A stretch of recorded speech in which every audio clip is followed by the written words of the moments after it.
नमस्कार सभी साथियों को स्वागत करता हूं सभी का इस यूट्यूब चैनल पर जिसका नाम है स्टडी विद पीएन लोधा। साथियों, जैसा कि आप कई दिनों से कमेंट कर रहे थे कि सर आप राजस्थान जीके की टेस्ट सीरीज आपने बिल्कुल बंद कर दी है, टेस्ट सीरीज आप लेकर नहीं आ रहे हो। तो देखिएगा, बिल्कुल रेगुलर आपको राजस्थान जीके की टेस्ट सीरीज यहाँ पर मिलने वाली है। एक बात और बता दूं कि इसके बाद में आपके जो राजस्थान डिटेल की जो भूगोल क्लास जो डिटेल क्लास चलाई जा रही है भूगोल की, तो साथियों उसकी क्लास नंबर 29 आपके 10 से 11 बजे के बीच में आ जाएगी, ठीक है। और आपके अंतिम टॉपिक उसमें बच रहे हैं राजस्थान में यातायात, तो उसको हम मैक्सिमम 2 क्लासों में कवर करने वाले हैं। निश्चित रूप से ये जो टेस्ट सीरीज है ये लेवल 1 के साथ में लेवल 2 के लिए भी बेहद उपयोगी है। यहाँ पर 2 टाइप करना थोड़ा मिस्टेक की वजह से ऐसा हो रह गया है। बाकी लेवल 1 और लेवल 2 दोनों के लिए बेहद उपयोगी है, लेवल 1 के लिए भी है और लेवल 2 के लिए भी है साथियों। तो चलिए शुरू करते हैं इस महत्वपूर्ण टेस्ट को। तो पहला प्रश्न देखेंगे साथियों। पहला प्रश्न क्या है आपके, देखिए इसके पहले भी मैं भूगोल के 8 टेस्ट ले चुका था। अब आज का ये जो टेस्ट है 9वां टेस्ट है। मैंने प्लेलिस्ट बना रखी है, तो वहाँ से आप पिछले 8 टेस्टों को देख सकते हो। देखिएगा, पहला प्रश्न क्या पूछ रहा है आपसे, राजस्थान वन विभाग की स्थापना कब की गई। क्या प्रश्न है, राजस्थान वन विभाग की स्थापना कब की गई साथियों। 1948 में, 1949 में, 1950 में और 1951 में। देखिए, राजस्थान की बात की जा रही है, राजस्थान वन विभाग की स्थापना की बात की जा रही है। तो राजस्थान वन विभाग की स्थापना की गई थी मित्रों 1950 में। कब की गई थी, 1950 में की गई थी। इंपॉर्टेंट क्वेश्चन है, याद रखिएगा प्रश्न को। 1950 में ही राजस्थान वन विभाग की स्थापना की गई थी। पढ़ा रखा है मैंने आपको ये पहले। तो चलिए दूसरे प्रश्न की ओर बढ़ेंगे। दूसरा प्रश्न क्या है आपके, स्वतंत्र भारत की प्रथम वन नीति कब घोषित की गई थी। 1950 में, 1952 में, 1948 में और 1955 में। देखो, जब हमने राजस्थान में वन संपदा एक टॉपिक हमने पढ़ा था, राजस्थान में वन संपदा, याद आया होगा आपको। तो उस टॉपिक में मैंने आपको बताया था कि जो स्वतंत्र भारत की प्रथम वन नीति घोषित की गई थी, ये कब की गई थी, 1952 में की गई थी। कब की गई थी साथियों, 1952 में ही स्वतंत्र भारत की प्रथम वन नीति घोषित की गई थी। तो सेकंड विकल्प आपके दूसरे प्रश्न में सही है। आगे बढ़ेंगे प्रश्न संख्या 3 की ओर। तीसरा प्रश्न देख लेते हैं, आपके प्रश्न संख्या 3 क्या है। 1952 की वन नीति के अनुसार कितने प्रतिशत भूभाग पर वन होने चाहिए। 25% भूभाग पर, 28% भूभाग पर, 30% भूभाग पर और 33% भूभाग पर। तो देखो, 1952 में जो वन नीति आई थी, भारत की वन नीति आई थी, ये वन नीति क्या कहती है कि संपूर्ण जो क्षेत्रफल होता है, ठीक है, संपूर्ण जो क्षेत्रफल होता है इसके कितने प्रतिशत भूभाग पर वन होने चाहिए, इसके 33% भूभाग पर वन होने चाहिए। कितने प्रतिशत भाग पर, 33%। न्यूनतम है ये, न्यूनतम 33% भाग पर वन होने चाहिए साथियों। अगर 33% से कम है तो मतलब वनों की कमी है, और वनों की कमी होगी तो वातावरण भी उतना स्वच्छ नहीं रह पाता है। इसके कारण से विकल्प नंबर 4 आपके तीसरे प्रश्न में सही है।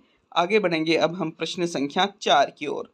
चौथा प्रश्न देखेंगे मित्रों, आपके प्रश्न संख्या 4 क्या है। तो देखिएगा, प्रश्न नंबर 4 है, 17वीं वन रिपोर्ट कब आई थी, 2021 में आई थी। पहली चीज, एक क्वेश्चन तो यहीं से क्लियर हो जाता है आपके कि 17वीं वन रिपोर्ट कब आई थी, तो 2021 में। अब प्रश्न क्या बनना है कि 17वीं वन रिपोर्ट 2021 के अनुसार राजस्थान में कुल कितने प्रतिशत भूभाग पर वन स्थित है। 33% भूभाग पर, 11.22% भूभाग पर, 9.60% भूभाग पर और 8.47% भूभाग पर। तो देखो, बात कर रहे हैं यहाँ पर कितने प्रतिशत भूभाग पर राजस्थान में वन है, 17वीं वन रिपोर्ट 2021 के अनुसार।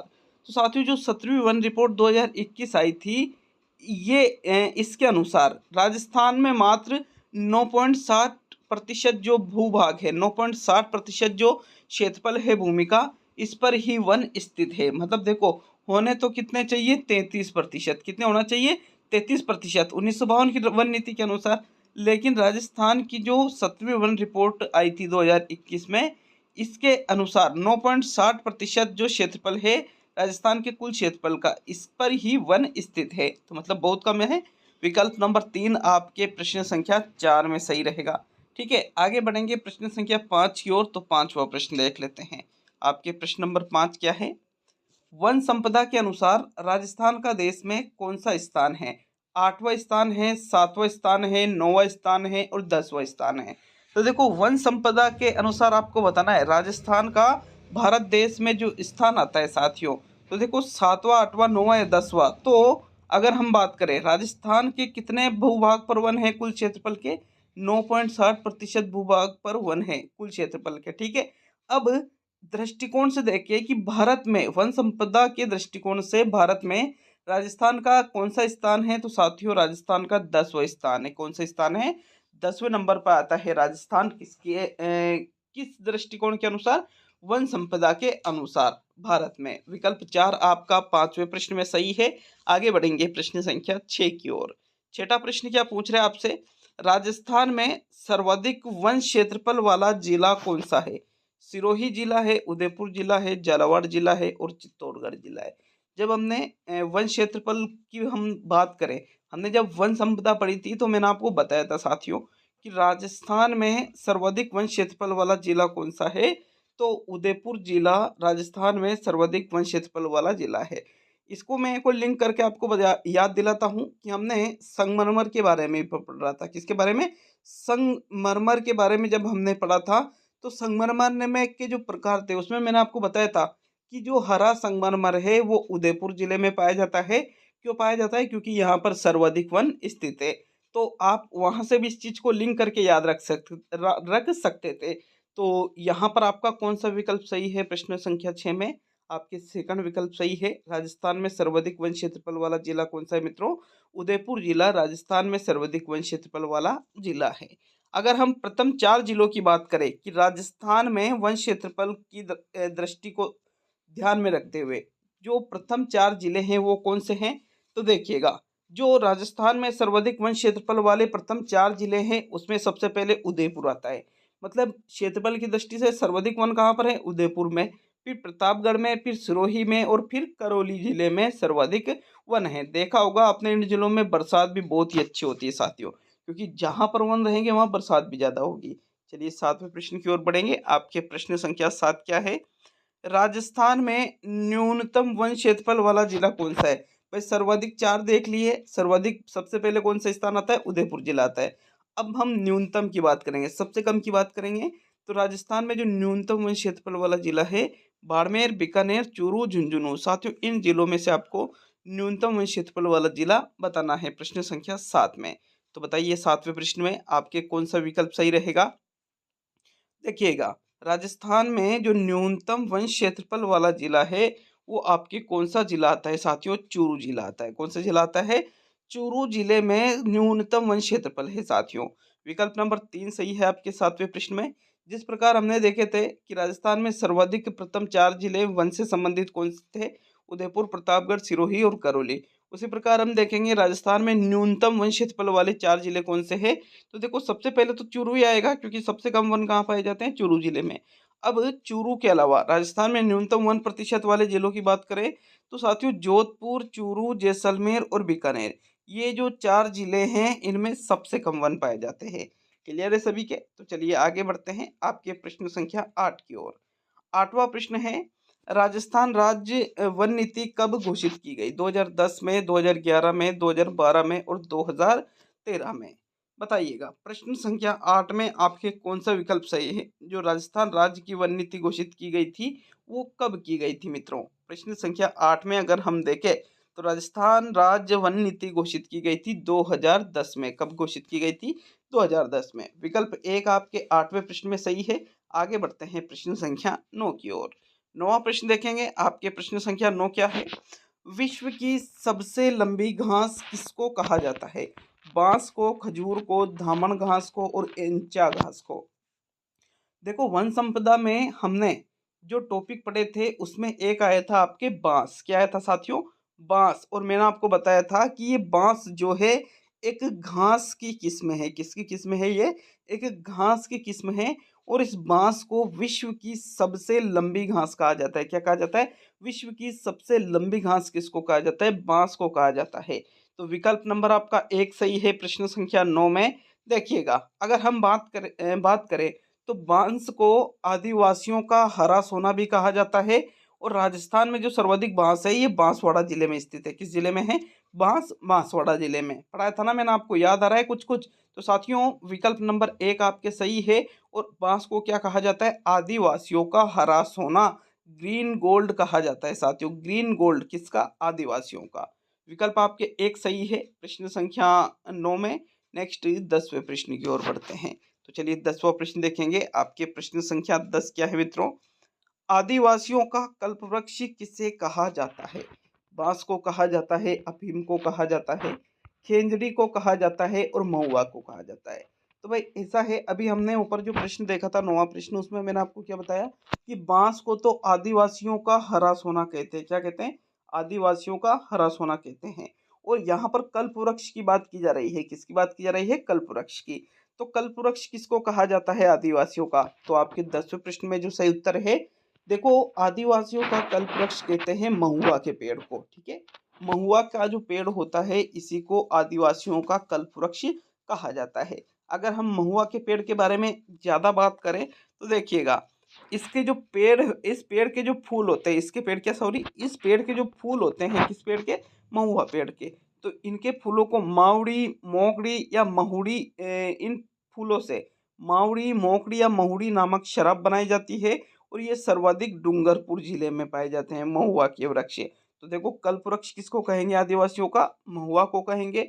और महुआ के जो फूल होते हैं इससे कौन सी शराब बनाई जाती है? मावड़ी, मोकड़ी या महुड़ी नामक शराब बनाई जाती है। और महुआ के पेड़ सर्वाधिक आपको कहाँ देखने को मिलेंगे? तो डूंगरपुर जिले में आपको सर्वाधिक महुआ के पेड़ देखने को मिलेंगे। यहाँ तक क्लियर है सभी के? तो चलिए 11वें प्रश्न की ओर बढ़ेंगे। आपके प्रश्न नंबर 11 क्या है? देखो, प्रश्न संख्या 11 है, राजस्थान की सबसे बड़ी बीड़ी की फैक्ट्री किस जिले में स्थित है? सवाई माधोपुर में, टोंक में, करौली में और अलवर जिले में। देखो, हमने देखा था, एक पेड़ देखा था साथियों, तेंदू का पेड़। ठीक है, राजस्थान की वन संपदा में एक पेड़ कौन सा देखा था? तेंदू का पेड़ देखा था। और तेंदू के पेड़ में हमने क्या पढ़ा था कि भाई इसके जो पत्ते होते हैं, किसके पत्ते साथियों? तेंदू के जो पत्ते होते हैं, इससे क्या बनाई जाती है? बीड़ी बनाई जाती है। तो उसी क्रम में ये प्रश्न आपसे पूछा जा रहा है कि राजस्थान की सबसे बड़ी जो बीड़ी की फैक्ट्री है ये आपके टोंक जिले में स्थित है। कौन से जिले में स्थित है? टोंक जिले में ये बीड़ी फैक्ट्री स्थित है। और इस बीड़ी की फैक्ट्री का क्या नाम है? मयूर बीड़ी फैक्ट्री। क्या नाम है इसका? मयूर बीड़ी बीड़ी फैक्ट्री राजस्थान की सबसे बड़ी बीड़ी की फैक्ट्री है। और किस जिले में स्थित है साथियों? ये टोंक जिले में स्थित है। अगर हम बात करें इसमें आगे, तो देखो, इसके फल को राजस्थान का चीकू कहते हैं। जो आपके टोंक जिले में कौन सी फैक्ट्री है?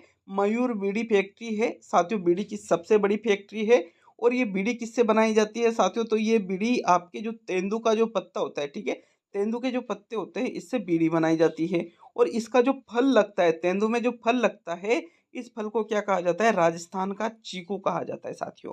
क्या कहा जाता है? राजस्थान का चीकू कहते हैं। और इसके पत्ते से ही क्या बनाई जाती है? बीड़ी बनाई जाती है। तो देखो, राजस्थान का चीकू क्यों कहते हैं? क्योंकि जैसे चीकू लगते हैं ना, हम जब चीकू खाते हैं तो जैसे चीकू खाने में लगते हैं, वैसे ही जो आपके तेंदू का जो फल होता है साथियों, वो भी वैसा ही खाने में लगेगा और उसी प्रकार के बीज उसमें निकलते हैं। बट ये बात है कि भाई चीकू थोड़ा बड़ा हो जाता है और जो आपके तेंदू का जो फल होता है ये थोड़ा छोटा रह जाता है। लेकिन इसको क्या कहा जाता है? राजस्थान का चीकू कहा जाता है। तो चलिए अगले प्रश्न की ओर बढ़ेंगे। आपके प्रश्न संख्या 12, तेंदू को स्थानीय भाषा में क्या कहा जाता है?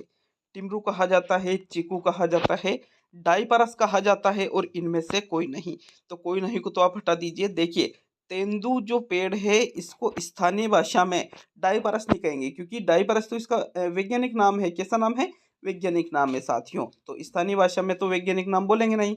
चीकू किसको कहा जाता है? तो तेंदू का जो फल होता है उसको कहा जाता है चीकू। और स्थानीय भाषा में तेंदू को क्या कहा जाता है? टिमरू कहा जाता है। क्या कहा जाता है? टिमरू कहा जाता है। तो विकल्प नंबर आपका कौन सा सही रहेगा 12वें प्रश्न में?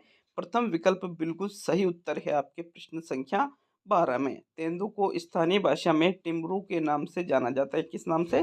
टिमरू के नाम से। 13वें प्रश्न की ओर बढ़ेंगे। तो आपके प्रश्न संख्या 13 क्या है मित्रों? देखते हैं।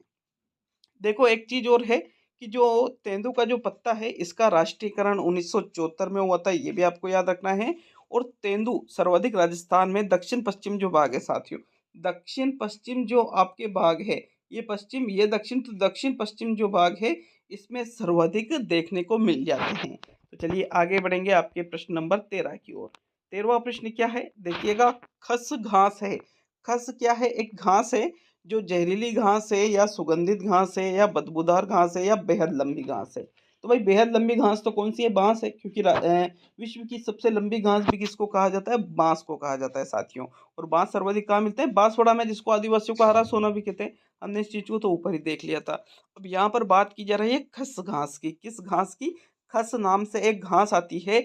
देखिए ये जहरीली बदबूदार या बेहद लंबी नहीं, बल्कि ये एक सुगंधित घास होती है साथियों। खस घास किसी होती है, एक सुगंधित घास होती है। और अगर हम इसकी बात करें खस घास की, तो देखो सुगंधित घास होने के साथ में आपको ये भी याद रखना है, ये टोंक, सवाई माधोपुर व भरतपुर जिलों में पाई जाती है। कौन सी घास साथियों, खस घास आपके टोंक, सवाई माधोपुर और भरतपुर जिलों में पाई जाती है। और इस घास से, किस घास से, खस जो घास है, इस घास से इत्र बनाया जाता है, शरबत बनाया जाता है और ठंडे पेय पदार्थ बनाए जाते हैं। तो ये सारी चीजें आपको याद रखनी है। कैसी घास है, यहाँ दूसरा विकल्प आपका सही है प्रश्न नंबर 13 में, खस घास सुगंधित घास होती है। आगे बढ़ेंगे प्रश्न नंबर 14 की ओर। तो 14वां प्रश्न देख लेते हैं। आपके प्रश्न नंबर 14 क्या है, इनमें से कौन सा कथन असत्य है। धामण घास एक पौष्टिक घास है। धामण घास जयपुर के आसपास क्षेत्र में पाई जाती है। मेंथिया घास चूरू में अधिक है और मेंथिया घास को चीतल बड़े चाव से खाते हैं। तो जो कथन आपको यहाँ पर असत्य लग रहा है प्रश्न संख्या 14 में, उसका चयन करना है आपको। तो देखो 3 कथन यहाँ सत्य है, एक कथन कैसा है, आपके असत्य कथन है। तो वही आपको देखना है प्रश्न नंबर 14 में। अगर हम बात करें असत्य कथन की, तो साथियों पहला विकल्प कह रहा है कि दामन घास एक पौष्टिक घास है। तो बिल्कुल सत्य कथन है, इसमें कोई दिक्कत नहीं है। दामन घास जयपुर के आसपास क्षेत्र में सर्वाधिक पाई जाती है, ये भी सत्य है। मेंथिया घास चूरू में अधिक है और मेंथिया घास को चीतल बड़े चाव से खाते हैं। तो भाई दामन घास से संबंधित तो कोई भी चीज यहाँ गलत नहीं दे रखी है। मेंथिया घास चूरू में अधिक है, ये भी सही है। और साथियों चीतल बड़े चाव से खाते हैं इसको, ये गलत कथन है। क्यों, क्योंकि मेंथिया घास को जो काले हिरण होते हैं, ठीक है, जो काले हिरण होते हैं साथियों, ये बड़े चाव से खाते हैं, न कि चीतल। तो चौथा विकल्प आपके प्रश्न संख्या 14 में सही रहेगा। अब देखो अगर हम बात करें तो ये जो मेंथिया घास है, ये ताल छापर जिला क्या, सॉरी, जो चूरू जिले में जो ताल छापर अभयारण्य है इसमें सर्वाधिक पाए जाते हैं। और इसको जो काले हिरण होते हैं ये बड़े चाव से खाते हैं। चलिए अगला क्वेश्चन देखेंगे, आपके प्रश्न नंबर 15। 15वां प्रश्न क्या पूछ रहा है, तो देखिएगा, गोखरू घास एक प्रकार की पौष्टिक घास है जिसे बड़े चाव से खाते हैं ऊंट, हिरण, गोडावन और हाथी। तो देखो जो गोखरू घास होती है साथियों, ये एक प्रकार की पौष्टिक घास तो है, लेकिन इसको बहुत ही चाव से कौन खाते हैं। तो आपके 15वां जो प्रश्न है, इसमें जो आपके सही उत्तर रहेगा वो रहेगा विकल्प नंबर 1। जो ऊंट होते हैं, ठीक है, जो ऊंट है जिसको रेगिस्तान या राजस्थान का जहाज भी कहा जाता है साथियों, ये बड़े चाव से इस घास को खाते हैं। विकल्प 1 आपके 15वें प्रश्न में सही है। आगे बढ़ेंगे मित्रों प्रश्न नंबर 16 की ओर। तो 16वां प्रश्न देख लेंगे, आपके प्रश्न संख्या 16। राजस्थान में सर्वाधिक सागवान किस जिले में पाए जाते हैं। उदयपुर में, डूंगरपुर में, चित्तौड़ में और बांसवाड़ा में।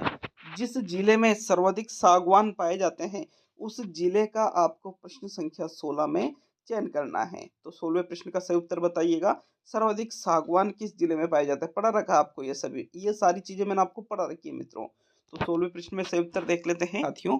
जिसे बांस बांसवाड़ा में पाए जाते थे, उसी प्रकार सागवान भी सर्वाधिक कहाँ पाए जाते हैं, बांसवाड़ा जिले में ही पाए जाते हैं। फोर्थ विकल्प आपके 16वें प्रश्न में बिल्कुल सही आंसर है। नेक्स्ट बढ़ेंगे साथियों प्रश्न नंबर 17 की ओर। देखिएगा, देखो 17वां प्रश्न है, खेर के वृक्ष से कत्था बनाने का कार्य किस जनजाति के द्वारा किया जाता है। मीणा जनजाति, कथोड़ी जनजाति, डामोर जनजाति और सहरिया जनजाति। तो भाई देखो आपके खेर का जो पेड़ होता है, ठीक है, खेर का जो पेड़ होता है साथियों, इससे कत्था बनाने का कार्य जिस जनजाति के द्वारा किया जाता है उस जनजाति के बारे में आपको बताना है। तो आपके प्रश्न संख्या 17 में कौन सा विकल्प सही रहेगा। देखो राइट आंसर अगर हम देखें तो खेर का जो पेड़ होता है साथियों, इससे कत्ता बनाया जाता है, इसी वजह से इसकी रेट भी बहुत ज़्यादा वर्तमान में बढ़ी है। तो देखो इस कत्थे का निर्माण कथोड़ी जनजाति के द्वारा किया जाता है। किसके द्वारा? कथोड़ी जनजाति के द्वारा किया जाता है। विकल्प 2 आपके 17वें प्रश्न में सही है। आगे बढ़ेंगे प्रश्न संख्या 18 की ओर। 18वां प्रश्न देख लेते हैं, आपके प्रश्न नंबर 18वां।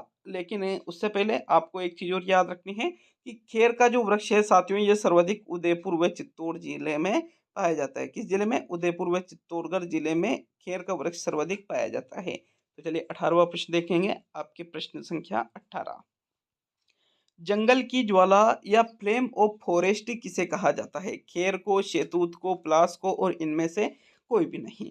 तो भाई चौथा विकल्प तो आप हटा दीजिए। शहतूत, खेर, पलास, तीनों विकल्प आपके पास बचे हैं।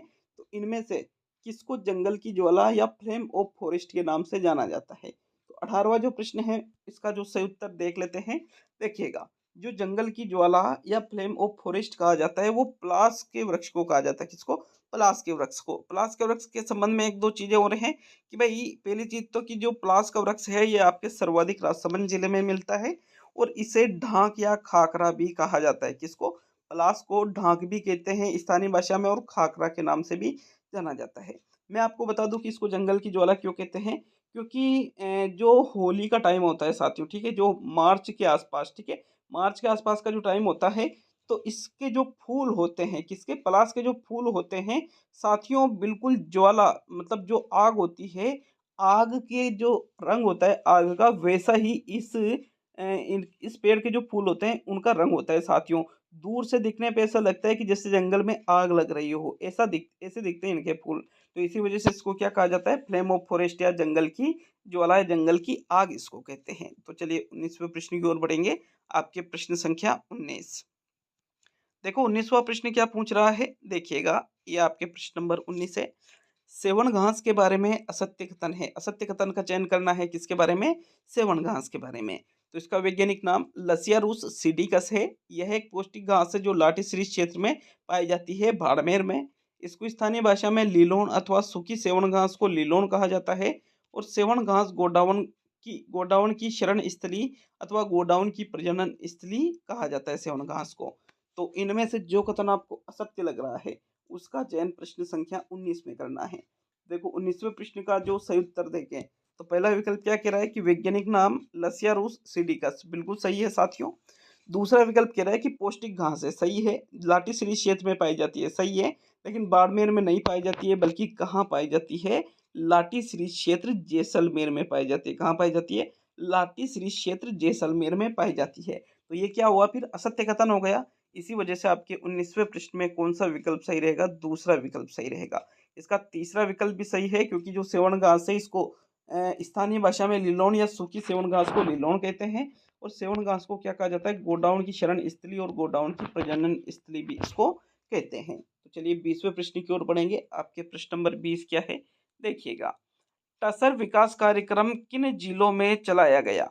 डूंगरपुर बांसवाड़ा में, उदयपुर बांसवाड़ा में, चित्तौड़ बांसवाड़ा में, और सिरोही बांसवाड़ा में। तो जो टसर विकास कार्यक्रम चलाया गया जिन जिलों में, उनका नाम आपको प्रश्न नंबर 20 में बताना है साथियों। कौन सा विकल्प सही रहेगा आपके प्रश्न नंबर 20 में? तो देखो टसर विकास कार्यक्रम की शुरुआत कौन से दो जिलों में की गई थी साथियों? उदयपुर जिले में और बांसवाड़ा जिले में। किस जिले में? उदयपुर जिले में और बांसवाड़ा जिले में टसर विकास कार्यक्रम की शुरुआत की गई थी। सेकंड विकल्प आपके 20वें पृष्ठ में सही है। देखिएगा, अगर हम देखें तो इस पेड़ पर रेशम के कीड़े पाले जाते हैं। किस पेड़ पर साथियों? जो आपके शहतूत का जो वृक्ष होता है, कौन सा? शहतूत का जो वृक्ष होता है, इस पर रेशम के कीड़े पाले जाते हैं। और ये जो टसर विकास कार्यक्रम है इसका संबंध भी रेशम पालन के लिए ही है, ठीक है। रेशम के जो कीड़े हैं इनके पालन के लिए होता है ये कार्यक्रम, और टसर पद्धति द्वारा रेशम की खेती की जाती है। तो क्वेश्चन एक एक जगह से आपके बन रहा है, एक एक फैक्ट को आपको अच्छी तरह से याद रखना है। चलिए आगे बढ़ेंगे 21वें प्रश्न की ओर, आपके प्रश्न नंबर 21 है। शिकार एक्ट को लागू करने वाली प्रथम रियासत कौन सी थी? जोधपुर, मारवाड़, टोंक और जयपुर साथियों। तो देखो शिकार एक्ट को लागू करने वाली जो प्रथम रियासत थी वो इनमें से कौन सी रियासत थी? तो 21वें पृष्ठ में जो सही उत्तर है वो आपके तीसरा विकल्प टोंक रियासत शिकार एक्ट को लागू करने वाली प्रथम रियासत थी राजस्थान की। कब लागू किया था इसने? 1901 में साथियों, 1901 में शिकार पर प्रतिबंध इसने लगा दिया था। किस रियासत ने? टोंक रियासत ने। तो थर्ड विकल्प आपके 21 में सही है। नेक्स्ट 22 की ओर बढ़ेंगे साथियों। आपके 22वां प्रश्न है, मारवाड़ रियासत ने वन्य जीव संरक्षण कानून कब बनाया था? 1905 में, 10 में, 11 में और 15 में। तो भाई शिकार एक्ट को तो 1901 में लागू कर दिया गया था, किस रियासत के द्वारा? टोंक रियासत के द्वारा। और जो मारवाड़ रियासत मतलब जो जोधपुर रियासत थी साथियों, इसने वन्य जीव संरक्षण कानून बनाया था 1910 में। कब बनाया था? 1910 में बनाया था। तो दूसरा विकल्प आपके 22वें प्रश्न में सही है। कंप्लीट होता है आज का ये टेस्ट साथियों। तो 9 टेस्ट आपके भूगोल के कंप्लीट हो चुके हैं और 29 क्लास से आज आपकी 29वीं जो क्लास है ये आपके 10 से 11 के बीच में आ जाएगी साथियों। तो मिलते हैं नेक्स्ट वीडियो में। बहुत बहुत धन्यवाद सभी का वीडियो को पूरा देखने के लिए।